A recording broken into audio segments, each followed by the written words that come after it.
성경에 대한 새로운 접근 썰로 풀어보는 성경 메시지 썰교톡입니다. 네, 저는 썰교톡의 MC를 맡고 있는 현실주의자 에스더입니다.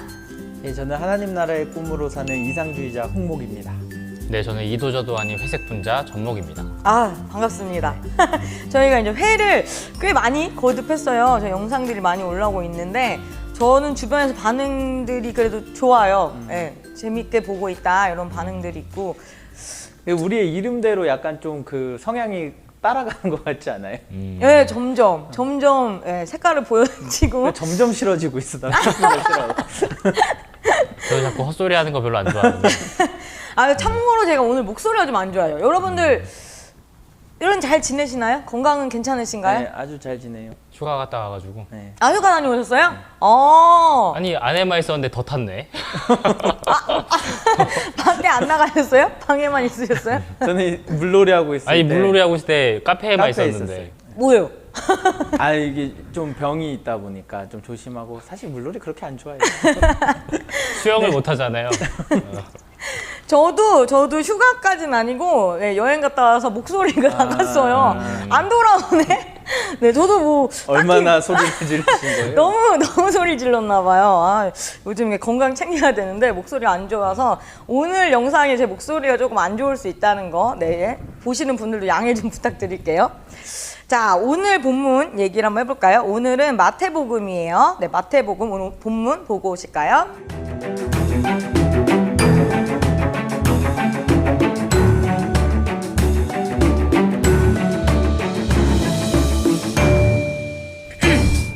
네, 오늘은 마태복음 벙어리를 고치심이라고 이제 공동 번역에는 나와 있는데 요거 다들 아시는 내용이시죠? 사실 근데 이런 표현들도 벙어리도 문제가 잘못된 많아요. 거죠. 맞아요. 벙어리라든지 뭐 맹인이라든지 이런 것들이 사실 장애인에 대한 비하 표현인데 그렇네. 성경이 사실 이거에 대해 지적하시는 분들이 있대요. 성경 대한성서공회에 이 표현들 고쳐달라고 얘기하는 사람들이 있는데 아무 반응이 없죠. 아, 저는 성경 볼 때 그런 거 예수님이 무조건 다 반말로 하잖아요. 그것 좀 고쳤으면 좋겠어요. 그렇네. 근데 이게 다른 사람들은 존댓말 써요? 그렇죠. 예수님한테 예수님한테? 네, 존칭 쓰고 그래서 예수님 어떤 반말하고. 분이 실제로 그거를 작업하신 분이 있어요. 예수님의 언어들을 다 높임말로 바꾸면 완전 의미가 다르거든요. 가라 이런 게 이제 가셔라. 가십시오. 아, 굉장히 따뜻할 수 있겠네. 근데 저는 예수님이 그런 마음으로 사람들에게 얘기하지 않았어요. 사실 존댓말 반말이 없죠. 히브리에 없잖아요. 없잖아요. 아람어에. 그쵸? 네, 맞아요. 그러니까. 저는 다 반말로 바꿔도 재밌을 것 같아. 서로 서로. 아유, 영 막가자. 없잖아. 아유, 저희만 있는 사실 거잖아. 번역하는 존댓말. 사람이 이미 이제 그리스도로 인정하면서 이렇게 그쵸. 번역하다 그치, 보니까 그치. 어쩔 수 없는 한계가 있죠. 네. 맞아요. 근데 진짜 이렇게 앞에 소제목이 붙어 있으면 이미 딱 편견을 갖고 보게 되는 부분이 있는 맞아요. 것 같아요. 그래서 우리는 편견 없이 네, 오늘 본문만 봤을 때 네, 오늘 어떻게 남양 특집이잖아요. 그렇죠. 오늘 여름이에요. 귀신 특집으로 해서. 네. 무섭게 귀신 특집으로. 근데 이거 나갈 때 여름 다 끝나 있을 것 같은데. 그러긴 한데 그런가? 약간 더위가 남아 있으니까 조금이라도 시원해지시라고. 네. 오늘은 귀신 여러분 귀신 무서워하세요? 귀신을 안 믿어요? 그러니까 귀신의 존재에 저 일단 본 적이 대해 그렇게 안 없어요. 생각해요. 본 적 없고. 전 있어요. 오, 있어요? 네. 근데 그거는- 그게 귀신인지 무슨 비닐하우스에 종이가 날아다니는 건 모르겠고 근데 아무튼 귀신같이 느껴지는 건 봤어요. 오, 그리고 그런 얘기 되게 많잖아요. 교회에서 귀신 본 사람 진짜 많아요. 교회에서? 저희 외할머니는 기도할 때마다 항상 앞에 누군가가 앉아 있는데 그게 호랑이 귀신이었대요. 호랑이. 왜 호랑이 귀신이 앉아 있었는지 모르겠어요. 호랑이띠 자식 중에 누가 하나가 속을 썩여 계신 거 아닐까요? 저는 귀신보다 사람이 더 무서워요. 맞아요. 요즘에 사실 사람이 진짜 맞아요. 여성들 혼자 밤길 걸고 막 저도 막 혼자 걸어가고 이럴 때는 솔직히 요즘에는 진짜 너무 묻지마 살인, 뭐 사이코패스, 뭐 너무나 끔찍한 살인들도 많고 또 요즘 영상 촬영, 불법 촬영 그런 거 있잖아요. 불법 영상 촬영 이런 것 때문에 저는 요즘에는 카메라가 더 무섭고 귀신보다 무서운 게 숨어 있는 카메라. 그런 귀신 문화 보여지는 게 더 무섭죠. 귀신이 왜 생겨난 걸까요? 귀신이라는 존재가 사실 눈으로 잘 보여지지도 않는데. 귀신에 대한 얘기는 되게 옛날부터 있었는데 사실 우리나라 귀신하면 제일 먼저 뭐가 생각나세요? 처녀귀신. 처녀귀신. 하얀 소복을 입은 처녀귀신이 머리 제일 먼저. 길고 검은색에. 그쵸? 맞아요. 팔 없고. 그치. 그런 귀신들을 제일 많이 떠올리시는데 저도 옛날에 어떤 역사학자가 이렇게 이야기하는 거 들어보니까 우리나라가 조선 중기까지만 해도 사실은 그런 처녀귀신에 대한 이야기들이 별로 없었대요. 거의 없었대요. 그런데 조선 중기 이후부터 이 처녀귀신에 대한 이야기들이 엄청나게 많이 확산되기 시작했다고 하더라고요. 근데 그 이유를 역사적으로 이렇게 살펴보니까 이제 그 임진왜란이라는 병자호란을 겪으면서 왕실에 대한 권위가 완전히 무너져 내리는 거예요. 왜냐하면 아예 백성들을 버리고 도망가잖아요. 2번씩이나. 그쵸. 그러다 보니까 백성들이 아예 이 왕들에 대한 또 이 양반들에 대한 신뢰도가 완전히 바닥으로 떨어져 버렸대요. 근데 그러면서부터 유교에 대한 것들이 굉장히 강조되기 시작했대요. 그 전까지만 해도 사실 조선 중기 전까지만 해도 우리나라가 그렇게까지 유교가 강력하지 못했다고 하더라고요. 그래서 그 신사임당도 사실은 친정에서 보냈던 시간이 더 시댁에서 많대요. 보낸 네. 시간보다 훨씬 많대요. 맞아요. 그래서 훨씬 더 여성들이 조금 더 자유로운 삶을 누리고 있었는데 조선 중기 이후부터 이 유교가 강력해지기 시작하면서 갑자기 여성들에게 강요되기 시작하는 것들이 어떤 하나의 가치들이 생겨나기 시작했는데 그런 것들이 이제 정조 뭐 이런 것들 있죠. 그래서 그때부터 갑자기 연려문이 막 세워지기 시작했대요. 그리고 또 하나 강조됐던 게 이제 남편이 죽으면 여성에게 따라 죽으라 라는 것들이 강조되기 시작했고 그렇게 남편을 따라 죽는 사람들을 위해서 국가가 연려문을 세워주기 시작한 거예요. 근데 이 죽음의 장소도 약간 특별한 게 뭔가 사람들이 쉽게 발견할 수 있고 이렇게 뭔가 전시할 수 있는 그런 장소들. 그래서 큰 나무가 있는 뭔가 되게 중요한 나무가 있는 그런 곳에서 여성들이 이제 목을 매달아서 죽게 되어지는 그런 일들이 조선 중기 이후부터 급격하게 많이 벌어지기 시작했다고 하더라고요. 근데 그러면서부터 처녀귀신에 대한 이야기들이 우리나라에 갑자기 많이 퍼지기 시작했다는 거예요.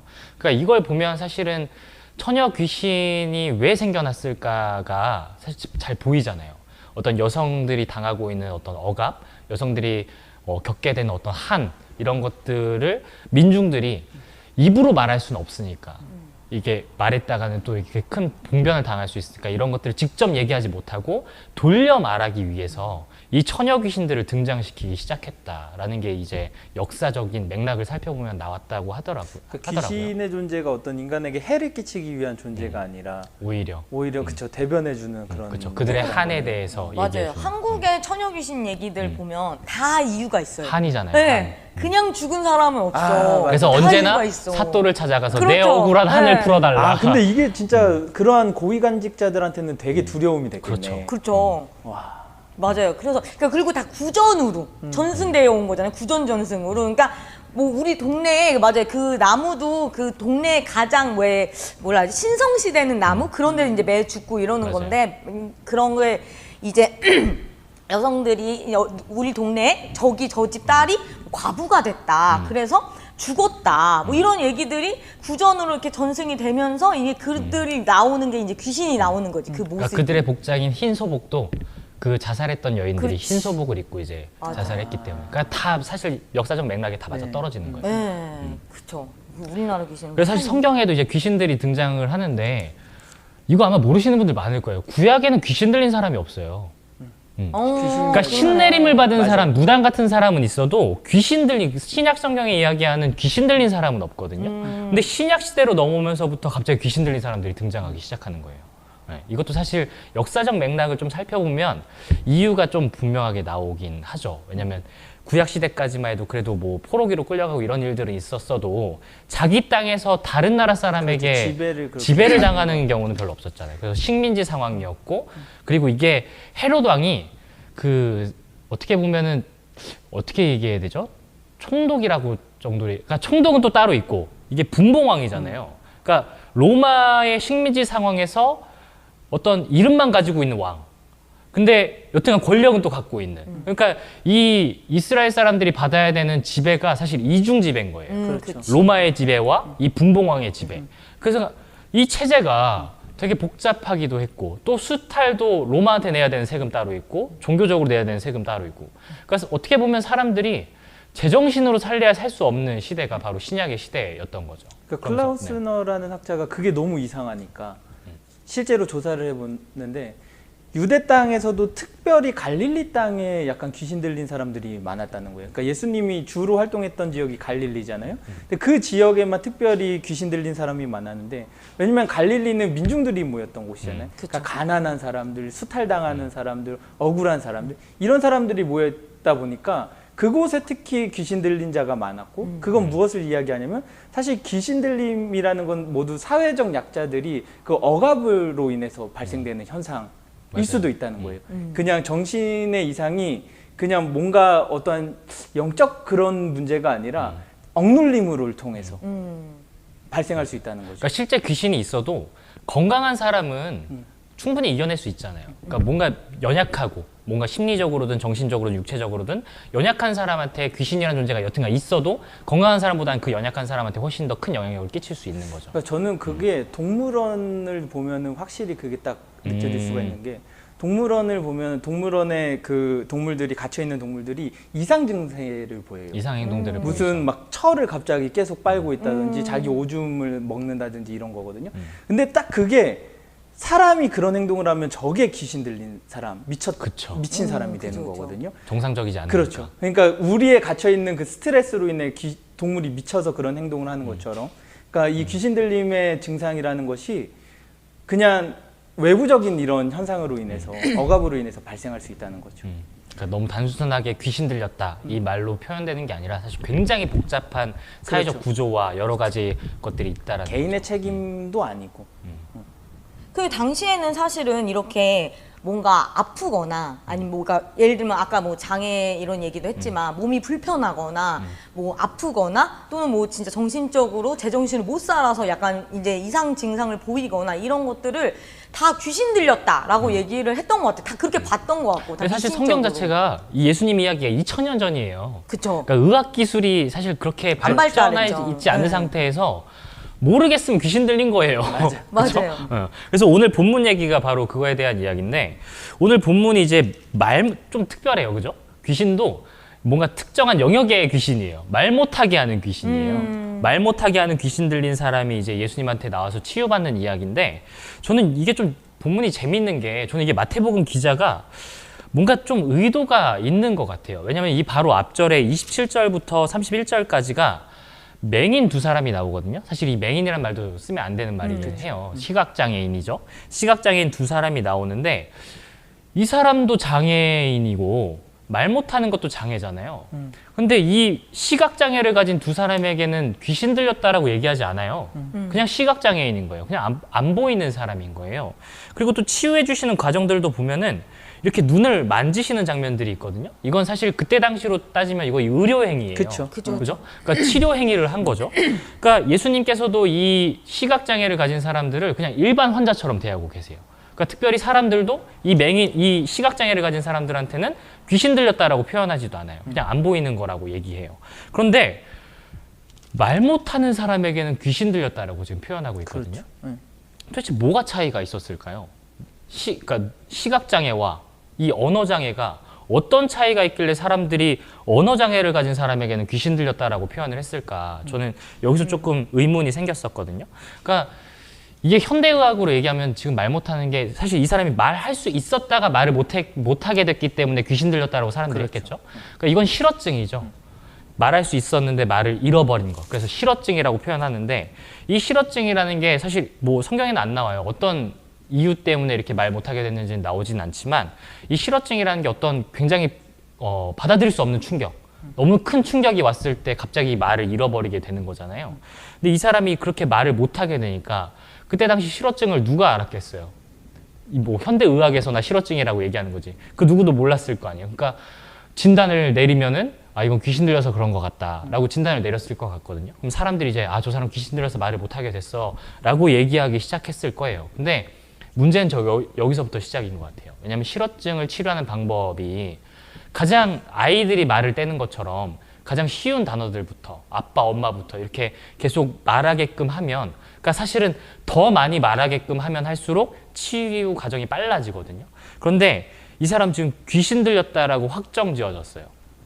귀신 들려서 말을 못하는 거예요. 그러면 어버버하면 사람들이 뭐라고 했겠어요? 미쳐서 미쳐서 귀신이 말한다. 귀신의 언어다라고 얘기했을 거란 말이에요. 그럼 이 사람은 점점 더 아무 말도 할 수 없게끔 됐을 거예요. 그러니까 말 한마디만 떼면 저 귀신 들려서 그래. 저 귀신의 말이야. 라고 하니까 이 사람은 말해야 치유될 수 있는데 말을 못하게끔 되어져 있는 거죠. 그래서 오늘 치유의 과정을 보면 더 신기해요, 사실은. 예수님이 이 앞에 있는 시각장애인들은 눈을 어루만져 주셨잖아요. 근데 오늘 표현을 보면 바로 이거예요. 32절에 예수께 데려오니 귀신이 쫓겨나고 해요. 32절, 33절을 보면. 그러니까 아무것도 안 하셨어요. 예수님 아무것도 안 하셨는데 이 귀신 들려 말 못하는 사람이 예수님을 만나자마자 치유됐어요. 이거는 무엇을 얘기하는 걸까를 사실 살펴보면 뭐 당연히 예수님의 능력과 이런 것들에 대해서 얘기할 수 있죠. 그게 예수님 짱이니까.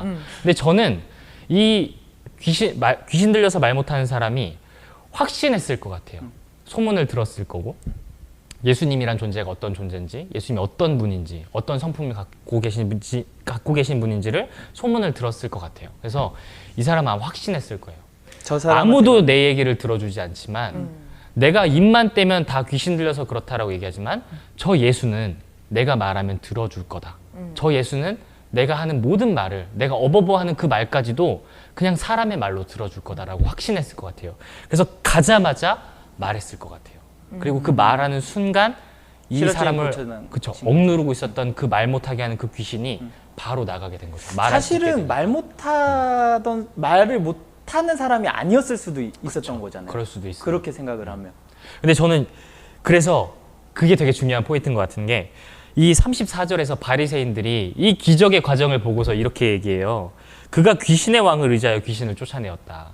이거는 예수에 대한 비판이기도 하지만 예수를 부정하는 행위이기도 하지만 사실은 이 말로 인하여 더 큰 어떤 위협을 받는 사람은 귀신 들려서 말 못하던 사람이에요.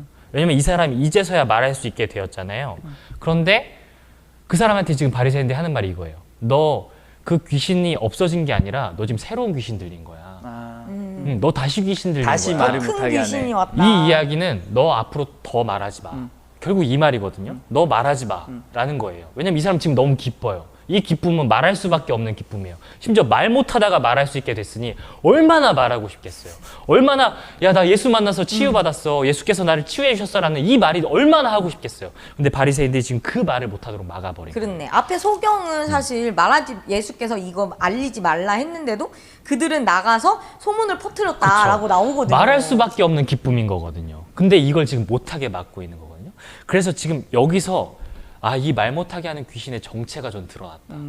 지금 이 사람으로 하여금 말하지 못하도록 하는 게 누구인가? 바로 바리새인들이거든요. 그러니까 말 못하게 하는 귀신이 누구냐? 바로 이 바리새인인 거예요.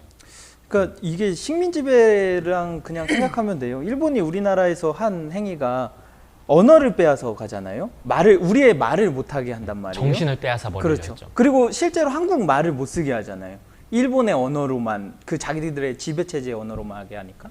그러니까 아마도 그 빼앗긴 여인은 그러한 외부적인 문화로 인해서 말을 못하게 된 거죠.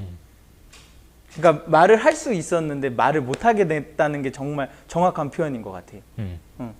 근데 저는 예수님의 행위가 실제적으로 가능하다라고 보는 게, 예수님 아무 말도 안 했지만 그 사람이 예수님을 믿었으니까 그렇게 얘기를 딱 할 수 있었던 거잖아요. 근데 어떤 진짜 상담 사례가 있는데, 아버지가 자기를 계속해서 죽일 것 같다라는 무슨 고통 때문에 이 여인이 거의 자살 충동을 항상 겪던 사람이 한 사람이 있었대요. 근데 이 상담을 과정하는 과정에서 이 상담자가 나는 당신의 말을 전적으로 믿습니다 라고 얘기를 하니까 이 자살 충동을 겪던 사람들이 지금 그 당신의 말을 듣고 내 몸 안에서 무언가가 떠나가는 걸 느꼈다라고 얘기를 하거든요. 그러니까 그 신뢰였던 거죠. 그 여인을 고쳐줬던 게. 단 한 사람이라도 그 이야기를 들어줄 만한 사람이 있었다면 예수님을 만나기 전에도 치유받을 수 있었을지도 모르죠. 그렇죠. 저는 이 본문을 보면서 귀신의 정체가 너무 분명하게 드러난 것 같아요. 사회적 여기서 구조죠, 말하는 사실. 그쵸. 귀신은 사회적 구조와 그 사회가 가지고 있는 나쁜 어떤 악의 억압의 구조들, 그런 것들이 이 평범한 사람까지도 말을 하지 못하게끔, 귀신 들리게끔 만든다. 근데 사실 저는 이게 현실에서도 똑같이 적용되는 것 같아요. 왜냐면 할 말 다 하고 사세요? 내가 하고 싶은 말 다 하고 사시나요? 우리가 살고 있는 세상은 그럴 수가 없거든요. 직장이든 어떤 구조 안에 들어가고 어떤 체계가 있는 곳에 들어가면 그 체계와 그 구조가 원하는 말들만 해야 돼요. 그러니까 어떤 비리라든지 이런 것들도 내가 쉽게 말할 수 없어요. 왜냐하면 그 모든 것들이, 저는 그 모든 것들이 여기서 성경에서 얘기하는 우리로 하여금 말 못하게 하는 귀신이다. 우리도 말 못하게 하는 귀신 들린 존재로 지금 살아가고 있다. 그쵸. 아니, 말하면 비리 폭로하고 막 이래도 지금 난리가 나죠, 사실은. 그리고 그쵸. 사회적 구조가 사실은 가장 억압을 만들게 되는 거고, 그 억압적인 상황에서 사실 가장 먼저 멈추게 되는 게 말인 것 같아요. 저도 그쵸. 보면은 봐, 들어, 근데 말은 못해. 네, 그렇게 그리고 행동이 안 나오지. 그러니까 말을 못하니까 그런 것 같아요. 그리고 저도 이 예수 사역 중에서 예수의 치유 사역을 엘버트 놀린이 얘기하는데, 그 당시에는 어째 가난한 사람들, 첫 번째가 당신의 민중들, 억눌린 사람들을 4가지로 나눠요, 여기서는. 근데 첫 번째 가난한 사람들, 말 그대로 거지, 그러니까 경제적으로 돈이 없는 사람들, 노동력이 전혀 없겠죠. 두 번째는 과부, 그리고 고아들, 그러니까 여성과 아이들, 약자겠죠. 그리고 세 번째는 농장 노동자, 그러니까 말 그대로 농부인데 이게 착취를 당하는. 그렇죠. 내 땅을 갖고 있고 뭐 이런 게 아니라 재산이 없는 노동을 착취당하는 노동자들. 네 번째가 노예, 아예 신분 자체가 아예. 노예. 예.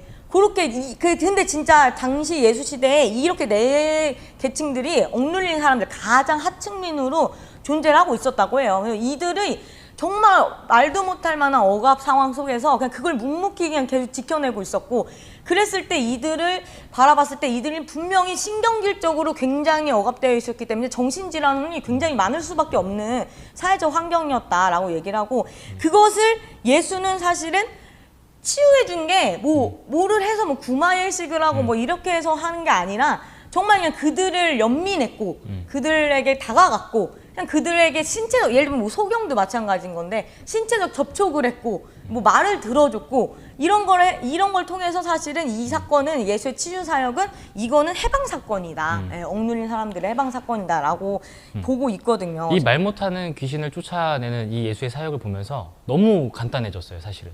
귀신을 쫓아내는 방법이 들어주면 되는 거예요. 이게 가장 확실한 방법인 거예요. 예수께서 하신 거 들어주는 것밖에 없어요. 아무것도 안 하셔요. 나가라도 얘기하지 않았어요. 그냥 맞아, 듣기만 여기서는. 했거든요. 그래서 이 사람이 바로 말하자마자 이 말 못하게 하는 귀신이 쫓겨난 거예요. 그러니까 우리가 할 수 있는 축기 사역, 그러니까 지금 뭐 축기 사역 아직도 하시는 분들 있지만, 이게 특별히 개신교 안에서 뭐 천주교는 막 그래도 좀 시스템이 돼 있고 하지만 네. 개신교는 시스템도 없잖아요. 그러니까 하는 게 뭐냐면 한 손에 성경 들고 한 손에 몽둥이 들고 귀신 나갈 때까지 두들겨 패는 거예요. 그러다가 진짜로 사망하는 사건들도 몇 번 있었거든요. 그러니까 이게 너무나 귀신을 쫓아내는 방법도 모르고 잘못 이해하고 있는 건데, 오늘 성경이 이야기하고 있는 귀신을 내쫓는 방법은 뭐냐? 들어줘라.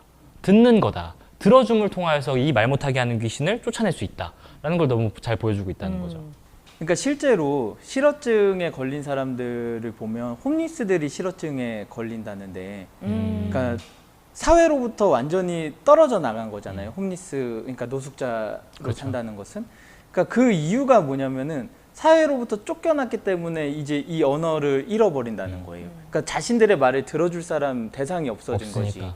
그러면은 이 사람들의 실어증을 고쳐줄 수 있는 건 그냥 들어주는 일이거든요. 그러니까 우리도 사실은 귀신 축출을 할 수 있는 거죠. 그러니까 저는 예수님이 그 제자들에게 너희 귀신을 처음에 못 쫓았던 일이 있었어요. 맞아요. 그때 예수님이 믿음이 부족하다라는 얘기로 하거든요. 그러니까 사실 우리도 귀신을 축출할 수 있는 능력은 있는 거예요. 들어줄 수 있는 건 모든 사람이 할 수 있는 거잖아요. 예수의 사역 중에 굉장히 중요한 한 파트죠. 귀신을 내쫓는 일이. 그리고 그것이 교회에게 맡겨진, 제자들에게 맡겨진 또 하나의 사역이기도 하고. 그렇죠. 근데 그 사역을 몽둥이로 때려잡는 게 아니라 사실은 오늘 들어주는 예수께서 거. 말씀하시는 것처럼 들어주는 거. 그 저는 조금 그런 관점도 있었는데 그러니까 예수의 이러한 귀신을 내쫓고 치유하고 이런 모든 행위들이 사실은 희망을 준다는 거예요. 그러니까 이미 눌려있는 사람들은 태어나 보니 여성이고 태어나 보니 약자야. 그러면 어느 순간에 나는 원래 이렇게 태어났구나. 난 노예구나. 나는 그냥 이렇게 사는 거구나. 어쩌면 이 사람이 말을 안 한 이유는 그냥 모든 거를 포기해야 하는 거잖아요. 그냥 이건 내 숙명이야. 그냥 이렇게 사는 거야 하는, 그냥 이 모든 걸 포기해 놓은 이 상태에서 예수님은 사실은 아니야.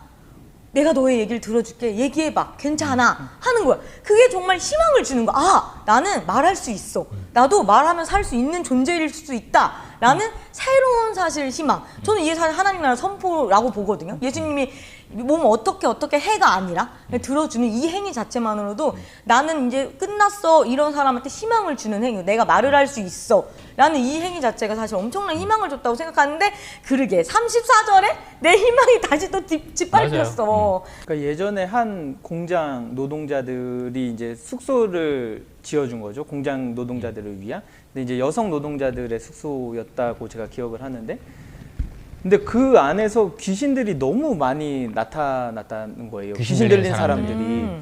그래서 이제 뭐 아까 뭐 근무의식도 해보고 굿도 해보고 근데 잠깐 괜찮아졌다가 또 다시 귀신 들린 사람들이 막 나타났대요. 그래서 하다가 이제 이들이 했던 게 뭐냐면 노동 환경을 조금씩 바꿔주고 그 안에 있는 그 숙소도 조금씩 좋은 환경으로 바꿔줬더니 그 이후로 귀신 들린 사람들이 점점 줄어들었다는 거예요. 그러니까 오늘 우리가 할 수 있는 귀신 들림, 우리는 사실 뭐 예수님처럼 능력이 막 나가는 건 아니잖아요. 그쵸. 믿음이 없어서 그런가? 근데 사실 우리가 그것을 할 수 있는 방법이 있다라는 거예요. 특별한 능력이 없어도. 그쵸. 그 사람들이 온전한 삶을 살아갈 수 있는 환경을 만들어주는 것. 그 사람들의 억울함을 풀어주는 것. 이게 우리들이 귀신을 이 땅에서 쫓아내는 행위가 될 수 있다는 그러니까 거죠. 더 이상 귀신 들리지 않을 수 있는 환경까지도 만들어주는 거. 그렇죠. 그러니까 저는 시스템 구축이 되게 중요한 것 같아요, 사실은. 우리가 지금 이제 손으로 할 수 있는 건 시스템 구축이 아닐까. 그리고 그런 복지 관련된 것. 사실 그게 결국에는 하나님 나라 운동을 하셨던 예수께서 계속 말씀하셨던 거잖아요. 저는 예수님께서 하셨던 그 하나님 나라 운동이 이 땅에 하나님 나라라는 그 시스템을 계속 보여줬던 거라고 생각해요. 그 시스템을 구축해 나가고 그리고 그 일들이 지금 또 교회에게 맡겨진 거고. 그래서 교회만을 위한 교회가 아니라 정말 이 땅을 하나님 나라의 그 시스템을 일구어 나가는 교회가 바로 지금 교회가 되어야 되는 거죠. 자, 그러면 코너 속의 코너, 네, 설교 제목 짓기로 한번 넘어가 볼까요?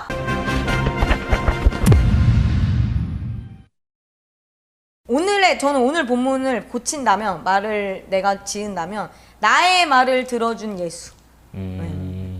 딱 그냥 저의 말을 들어준 예수가 아닐까. 저는 저들로 말하게 하라. 저는 귀신의 정체. 귀신의 정체. 귀신은 그렇네. 예. 좋습니다. 예, 오늘 본문이 또 갖고 있는 의견들이 또 다양하게 있겠지만 저희가 바라보는 시각은 요랬다는 거. 예, 좀 새로운 의견으로 저희가 새로운 시각으로 한번 다가가 봤습니다. 오늘 본문을 보시는 분들도 조금 저희의 진정성이 느껴지셨는지. 네.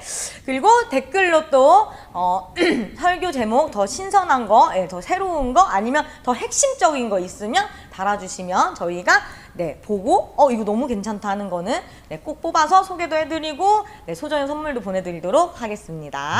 네, 자 그러면 오늘은 여기서 마치도록 할게요. 네, 시청해주셔서 감사합니다.